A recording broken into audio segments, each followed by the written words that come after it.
मैं आपको बता रहा हूं, ऐसा नहीं है कि पैसे की कमी के कारण विकास नहीं हो रहा, ऐसा नहीं है। नियत ठीक नहीं है और भ्रष्टाचार, करप्शन बहुत ज्यादा है। इस हद तक करप्शन हो चुका है कि जो 1000 रुपया अगर गांव के विकास के लिए जा रहा है तो 100 रुपया भी गांव के विकास में नहीं लग रहा, 10% भी यूज नहीं हो रहा साहब।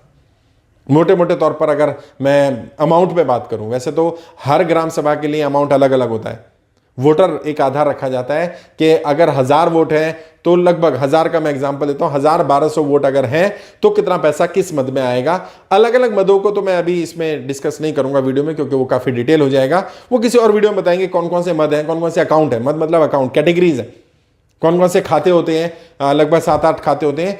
टोटल मिलाकर अगर मैं मर्ज कर दूं तो 1200 वोट की ग्राम सभा पर लगभग 40 से 60 लाख रुपया सालाना आता है ग्राम प्रधान के पास, ग्राम के विकास के लिए।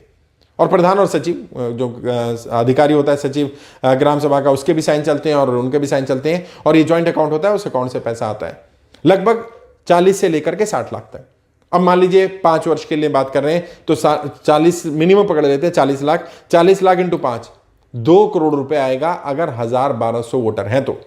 अगर मान लीजिए वोटरों की संख्या 1500 हो जाती है, 2000 हो जाती है, 2500 हो जाती है, तो मान के चलिए ये लगभग उसी प्रोपोर्शनल में बढ़ जाएगा। 1200 पर अगर 40 है तो 2400 पर 80 लाख हो जाएगा। तो अगर कई ग्राम सभाएं तो हमारे देश में ऐसी हैं जहां 5-5, 7-7, 10-10 हजार वोट है। अब सोचिए वहां पर कितना पैसा आ रहा है। अगर 5000 को एक आइडल ग्राम सभा मान लिया जाए तो 5000 वाली पर लगभग 1.5 से 2 करोड़ रुपए सालाना आ रहा है। 1.5 से 2 करोड़ रुपए का मतलब हो गया 5 वर्ष में लगभग 7.5 से 10 करोड़ रुपए। और यदि उस पैसे का सही उपयोग हो जाए तो मैं लिख करके दे सकता हूं 10 वर्ष के अंदर 2 योजना में हर गांव आदर्श गांव बन सकता है। और इसमें मैं गांव के बाहर की बात नहीं कर रहा हूं।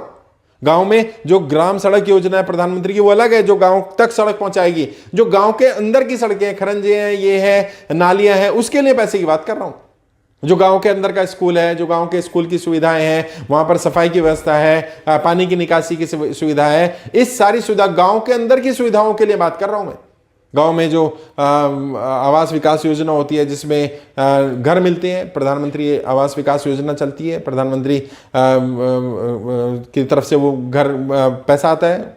और भले ही डायरेक्ट ट्रांसफर सिस्टम कर दिया सरकार ने, वो पैसा डायरेक्ट जो लाभार्थी है उसके अकाउंट में आ जाएगा, उसमें भी गड़बड़ है।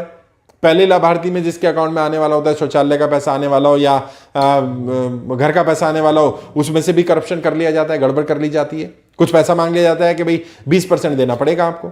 मान लो 1 लाख रुपए, 1,20,000 रुपए आ रहे हैं, तो अब 20,000, 25,000 रुपए आप दे दो तो आपके 1,20,000 आ जाएंगे। अब बंदा सोचता है ठीक है, मेरे को तो कुछ मिल ही रहा है ना, क्या फर्क पड़ता है, मैं इसको 20,000 देता हूं। जो सक्षम है दे देते हैं। अच्छा, जो सक्षम नहीं है और जो एक्चुअल में गरीब है, जिन्हें चाहिए होता है घर, उन्हें घर मिलता ही नहीं, फिर किसी और के नाम पे घर हो जाता है और रिकॉर्ड में चल रहा है, बस रिकॉर्ड में वो गरीब है।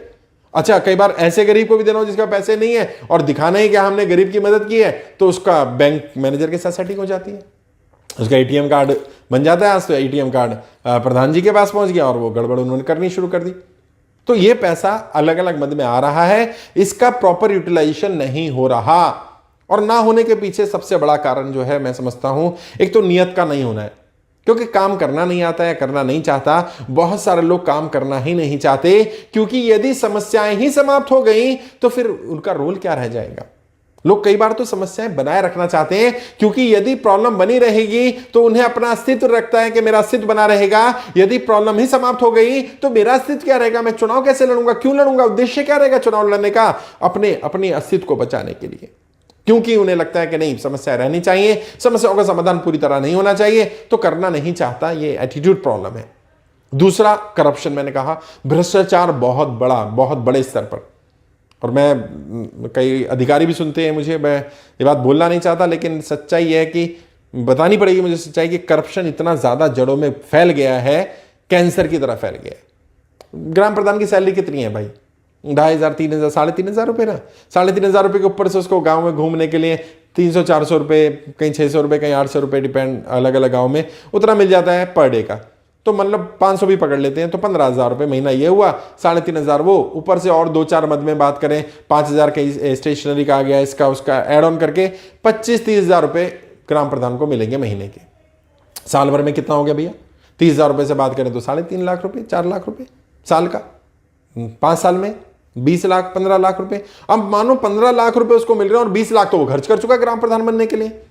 अब इससे कैसे उम्मीद की जाए कि ये ईमानदारी से काम करेगा?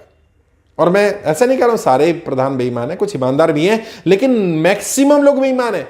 और जो ईमानदार चला भी जाता है उसको वहां जो बैठे अधिकारी हैं, सचिव होते हैं, वो गड़बड़ करना शुरू करते हैं, वो बताना शुरू कर देते हैं कहां से पैसा आएगा, किस मंथ में आएगा, कितना आएगा, कितने अकाउंट्स हैं, अलग अलग अकाउंट को मैनेज करना है, इस अकाउंट का पैसा यूज होना चाहिए, यूज नहीं होगा तो आपके ऊपर पेनल्टी लगेगी। अब यूज कैसे करना है?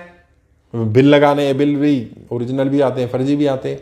और ये वो करप्शन है जिसे कोई प्रूव नहीं कर सकता, क्योंकि बेईमानी का काम बहुत ईमानदारी से हो रहा होता है। वहां पर पैसा आ रहा है गांव के विकास के लिए, गांव का विकास होना चाहिए, तरक्की होनी चाहिए, लेकिन गांव का विकास ही नहीं हो रहा, बाकी सब हो रहा है। और एक एक योजना छोड़ दीजिए, 2-2 3-3 4-4 योजनाओं में एक ही व्यक्ति प्रधान बना हुआ है या उसके लोग ही प्रधान बने हुए हैं, और प्रधान की तरक्की हो रही है गांव में, बाकियों की तरक्की नहीं हो रही है, और प्रधान हमेशा रोता रहेगा बस अब पैसे नहीं है, काम नहीं चल पा रहा है, बहुत कम सैलरी, आपको तो पता है 3,500 रुपये, क्या गुजारा होता है, ये होता है वो होता है। क्यों? क्योंकि उसको पता है अगर मैंने बता दी असलियत तो फिर तो लोग मेरे पीछे पड़ जाएंगे। और जो ईमानदार वाले भी है ना, जिन्हें ईमानदार कहा जा रहा है, वो भी 50 लाख रुपए, अगर 2 करोड़ रुपए है तो 50 लाख रुपए बना जाएगा 5 साल में। तभी वो चुनाव लड़ने के लिए इतना पैसा खर्च करते हैं, तभी इतनी मारामारी होती है ग्राम सभा के स्तर पर। लेकिन ये सच है कि ग्राम स्तर पर काफी पैसा आता है और अलग अलग मदों में आता है। और ग्राम प्रधान के पास तो यह अधिकार है, कभी किसी वीडियो में बताऊंगा कि उसकी पावर क्या क्या है। उसके पास यह अधिकार है कि वो मान लो ग्राम सड़क योजना, प्रधानमंत्री ग्राम सड़क योजना में अगर उसने अपने यहाँ 10 किलोमीटर 15 किलोमीटर की सड़क पास करवा ली ना, तो सोचिए उसमें कितना पैसा आने वाला है और उससे कितना उसका कमीशन बन जाएगा, या क्या क्या करा सकता है वो। सेंट्रल गवर्नमेंट से वो डायरेक्ट फंड ले सकता है, स्टेट गवर्नमेंट से फंड ले सकता है, उसके पास बहुत सारे अधिकार हैं, बहुत पावर्स हैं। उनका यूज करते नहीं और कई बार करते भी हैं तो पता नहीं होता। पेपरों में सड़क बनती जा रही है, एक्चुअल में सड़क बनी नहीं है। तो करप्शन एक बहुत बड़ा रीजन है, काम ना करने की नीयत होना एक बड़ा रीजन है, एक बड़ा रीजन है कि पता भी ना होना, बहुत सारे लोगों को पता ही नहीं होता। तो सचिव ने जैसे बता दिया, जहां साइन करा दिया वहीं साइन कर लिए। अब खैर वो स्थिति रही नहीं है, क्योंकि अब सब लोग समझदार हो गए, पढ़े लिखे हैं नहीं है लेकिन समझदार बहुत हैं। उन्हें पता है कि कहाँ साइन करने हैं, कितने साइन करने हैं, किस पे साइन कर रहा हूं, साइन करना है या नहीं करना, पहले 10 जगह पूछ लेते हैं, क्योंकि कल को सचिव तो बच जाएगा, प्रधान फंस जाएगा। बट मोटे मोटे तौर पर एक ग्राम सभा में अमूमन इतना पैसा आ रहा है। अगर 2,000 वोट का 3,000 वोट का एवरेज मान लें तो 1 करोड़ रुपए सालाना आ रहा है। 5 करोड़ रुपए लगभग 5 साल में आ रहा है।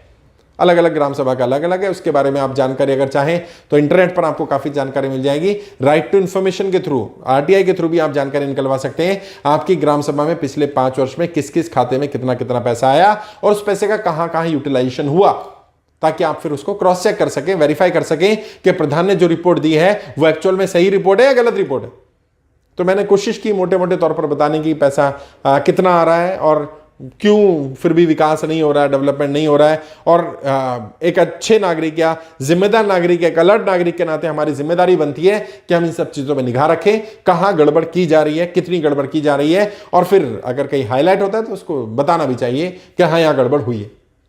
मैं समझता हूं आज के लिए इतना, आगे किसी और विषय पर बात करूंगा। इसमें वीडियो में मैंने ओवरऑल बात की है, आगे और भी ग्राम प्रधान से रिलेटेड वीडियो बनेंगी जिसमें ग्राम प्रधान कितना पैसा बचा सकता है, कहां कहां से, उस पर भी बात करेंगे। तो आज के लिए इतना ही। आगे कोई सवाल है, कोई डाउट है, कुछ पूछना चाहें तो डायरेक्ट मुझसे बात कर सकते हैं। वीडियो के डिस्क्रिप्शन में मेरा नंबर मिल जाएगा। 5-10 मिनट बात करने, डायरेक्ट बात करिएगा। डिटेल में बात करनी तो काउंसलिंग ले सकते हैं, 45 मिनट का टाइम मिलेगा जिसमें हम लोग डिटेल में बात करेंगे। ट्रेनिंग लेना चाहें तो यूट्यूब के माध्यम से ट्रेनिंग ले सकते हैं, हमारी वेबसाइट पे जाके भी ट्रेनिंग ले सकते हैं। सबसे अच्छा देखिएगा ब्लू कलर का ज्वाइन बटन है, वहाँ क्लिक करेंगे तो वहाँ 4-5 ऑप्शन आ जाएंगे। जो ट्रेनिंग लेना चाहिए यूट्यूब के माध्यम से ले लीजिए, या फिर हमारी वेबसाइट है www.iplindia.org, वहाँ जाकर के भी आपको ट्रेनिंग ऑनलाइन मिल जाएंगी। आज के लिए इतना ही, आगे किसी और विषय पर बात करेंगे। आपके उज्जवल राजनीतिक भविष्य के लिए हार्दिक शुभकामनाएं। जय हिंद, जय भारत।